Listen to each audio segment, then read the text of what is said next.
Parkland shooting survivor Sydney Aiello takes her own life. On the day a gunman opened fire at Marjory Stoneman Douglas High School, Sydney Aiello escaped with her life. However, the grief of losing 17 of her classmates and teachers, as well as the long-lasting effects of enduring such a traumatic event, weighed heavily on her. And this weekend, at the age of 19, Aiello took her own life. Now, the Marjory Stoneman Douglas community is mourning yet another loss. Sydney's mother, Cara Aiello, told CBS Miami her daughter struggled with survivor's guilt and was diagnosed with post-traumatic stress disorder in the year following the tragedy. And while she reportedly never asked for help, she struggled to attend college classes because she was scared of being in a classroom. Sydney was also a close friend of Meadow Pollock, one of the students who was shot and killed in the Parkland shooting.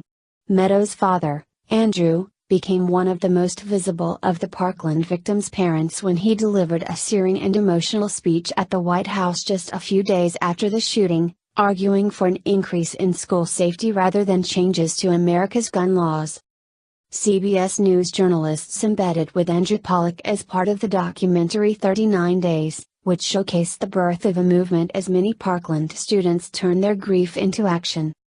While the nation's attention turned to budding young activists like David Hogg and Emma Gonzalez, however, other Parkland survivors were suffering in silence.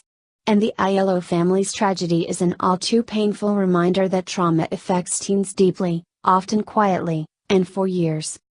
Ryan Petty, whose daughter Elena died in the shooting, told CBS Miami he worries that more traumatized Parkland teens will take their own lives. So, he has focused his grief and his efforts into suicide prevention. "It breaks my heart that we've lost yet another student from Stoneman Douglas," Petty said. "My advice to parents is to ask questions, don't wait." There is now a GoFundMe page to help Sydney Aiello's parents and brother pay for her memorial services. Sydney spent 19 years writing her story as a beloved daughter, sister and friend to many, the page reads. She lit up every room she entered. She filled her days cheerleading, doing yoga, and brightening up the days of others. Sydney aspired to work in the medical field helping others in need.